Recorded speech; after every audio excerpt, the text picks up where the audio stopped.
Welcome to Get the Facts. This is the program that provides you with information on government's policies and initiatives. I'm Theodore Henry. The questions that will lead today's discussion. What is antimicrobial? What is it used against? And why is it important for us to know about it? That's our area of discussion today with clinical microbiologist and lecturer at the University of the West Indies, Dr. Allison Nicholson. Dr. Nicholson, welcome to Get the Facts. Thank you. All right, let's jump right into our discussion. First and foremost, I'm sure everybody wants to understand what the word means. I've used it twice so far. What are antimicrobials? Okay, so against, microbials, microbes. Right. So your microbes are your largely microscopic organisms that create problems. They do have some uses as well, but in this context, we're looking at microbes, these microscopic organisms that create infections. They fall into the major categories of bacteria, viruses, fungi, and parasites. So those are the main categories. And the one that we're most concerned about at this time would be your bacteria, even though we are keeping our eyes on the others. Right. And I figure most people would be relatively understanding of why we should care about antimicrobials. You know, you talk about bacteria, people think about disease and germs. Is there any other reason why we should be particularly interested in antimicrobials? Well, the antimicrobials, meaning that they are against microbes, the main reason we have them is to deal with infections. We say sometimes we talk about antibiotics. I know you're familiar with that. Right. So your antibiotics are specifically talking about your antibacterial agents. When we say antimicrobials now, that's like an umbrella group talking about all the agents that are against all the microbes. So we lump them together: bacteria, virus, parasite, fungi. Okay, so I'm just going to toss this out. There's like a broad spectrum attack against these things. Yes, but I want to just put a little word in here, because within the categories, you have broad spectrum agents. So like within your antibiotics, you have some narrow spectrum ones and you have some broad spectrum ones. So as long as we don't confuse the use of the terms, that's fine. Understood. We're getting the facts. All right, Doc, November 18 to 24 is being observed as World Antimicrobial Awareness Week. Could you tell us a bit about the objectives of this Awareness Week? Right. Well, this is really to continue sounding the alarm, because it is something that we have done over time. But we take this opportunity every year to join the global effort to sensitize persons to the problem. Antibiotic resistance, for example, is a significant problem. It is thought that in a number of years, it will probably be the most significant problem that we have. We have been overusing antibiotics, for example. The bacteria have become accustomed to them. We have significant antibiotic resistance. So simple organisms that could easily be treated by these agents called antibiotics are now being resistant to the antibiotics, and sometimes we don't have any antibiotics to treat them. So in serious infections, you can imagine the outcome. And so we wanted to draw attention to this, because unless we have other agents coming up, we will be in problems. The pharmaceutical companies have decreased the manufacturing of antibiotics, for example. It takes them 10 years to bring a new drug to the market. It costs a lot of money. They don't recover their costs.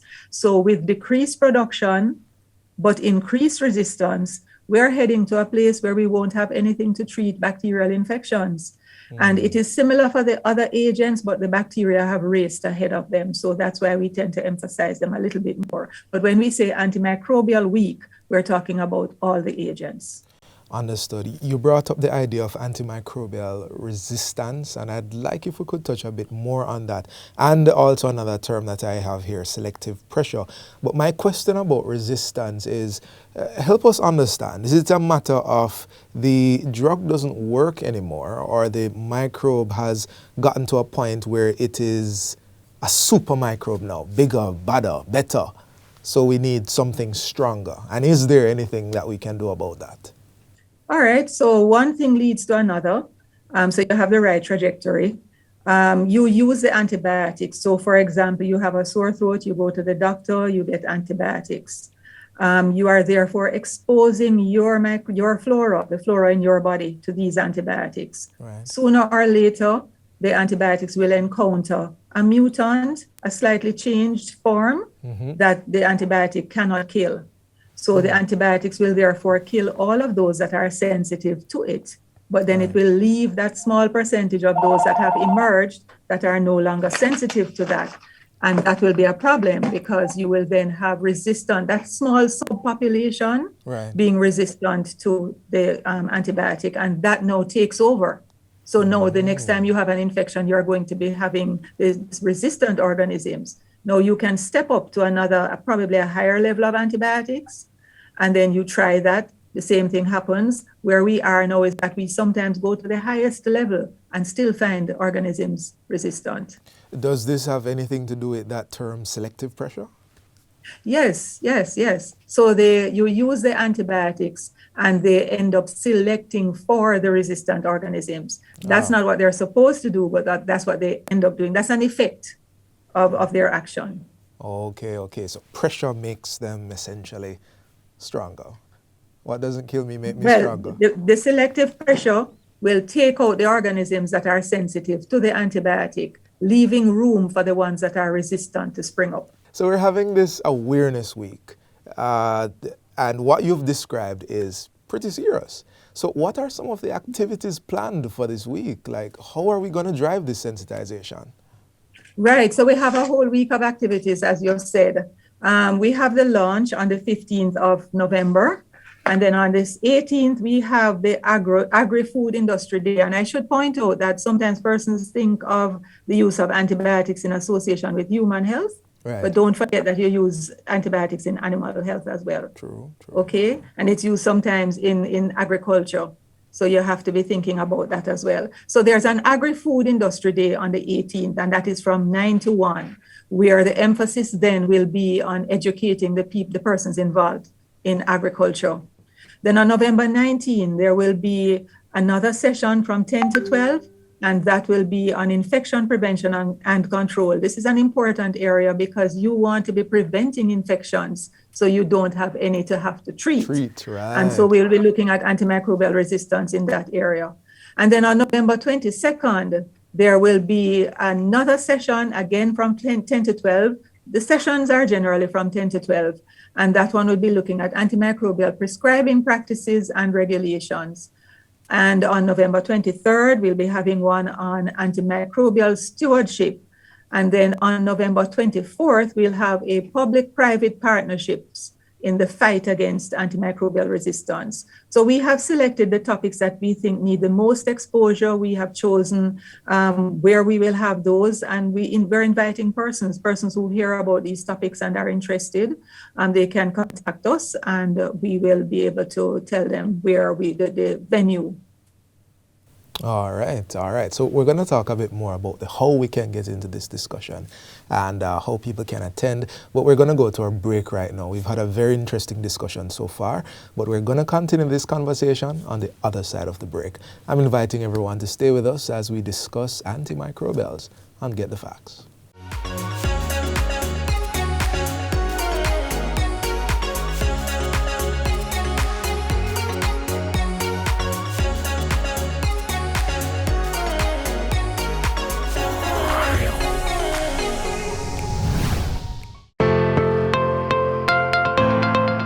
We are in a race against time, to reverse the effects of climate change by one simple action, which has positive and enduring effects. That's right, plant a tree, leave a lasting legacy. Join the My Tree Legacy promotion by planting a tree at your alma mater and share your work with us. Submit videos and pictures of you, your family, your friends, and colleagues planting trees. Every tree counts. Plant a tree today and keep climate change away.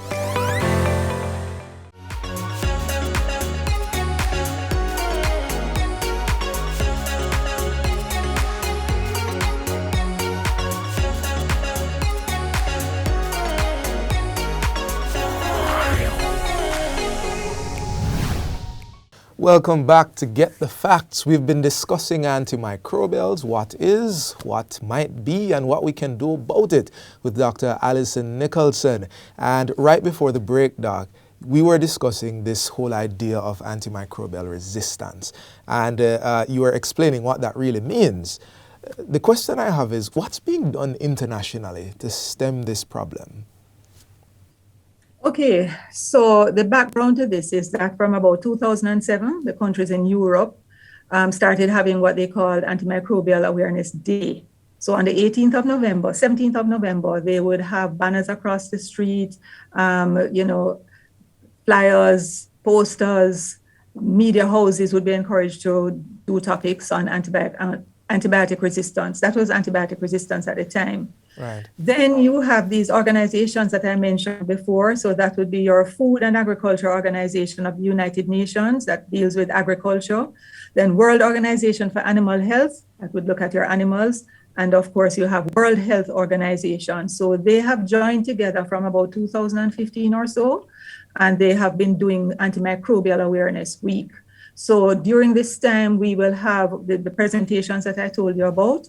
And this is a thrust. So it's a once a year thrust to get the message out. However, we have educational sessions throughout the year trying to educate persons who prescribe.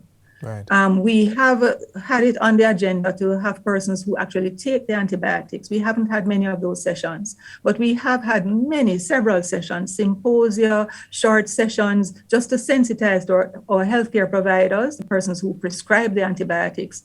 And I think that where we are now is a great improvement from where we were at the beginning. I think persons actually understand. Initially, I think the whole area sounded like, alarmist, right. But I think persons do understand now. And I think we do have persons on board. I can't say, we actually did a study earlier on to look at the knowledge, attitudes, and practices of our doctors and also of members of the public. And so bearing those things in mind, things that we found out, we can now target our training towards some of those areas. Okay. One of the things that has come out to me in our discussion is that this isn't just something that WHO and PAHO should be interested in, but the farmers here on the ground. Absolutely, the yes. People. So do you have any details on what sort of impact antimicrobial resistance is having on populations, especially in our part of the world? What does it look like in this part of the world? Anything that people can attach it to? Right. So I don't know that we have hard figures here in terms of the resistance for some of them. So there are some antibiotics that are really not very useful anymore. And there are antibiotics that we have to be shepherding. There are strategies that we put in place in our healthcare settings, for example, to reduce the use of some antibiotics, to restrict the use of some antibiotics in order to save them. And for the farmers, I should mention that in 2016, a task force was formed here in Jamaica, right, as one of our main ways of addressing this thing on a broad-based term.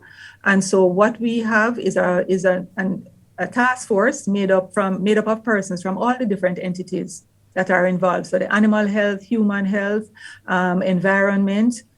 We want persons from education. We don't have every single representative here on the board yet, in the group yet, but we intend to do that as we start back. What we did there was to draw up a national action plan. Mm-hmm. So that plan is supposed to guide the way for us to reduce. We can't stop antibiotic resistance. We can't stop antimicrobial resistance. Let me just make that point. We can't stop it, but we can slow it down. So the National Action Plan is geared at slowing down this resistance. This is drawn up, just waiting to be activated. Okay. I'm processing what you just said. We can't stop it, but we can slow it down. And I'm assuming the implication is until better tools are found. Right. Understood. And that might be a very long time. Mm-hmm. I understand. I think our effort should be on preserving the antibiotics while persons in the background try to see what else they can come up with. Okay. Preserving the antibiotics, as in using them little by little, not so often.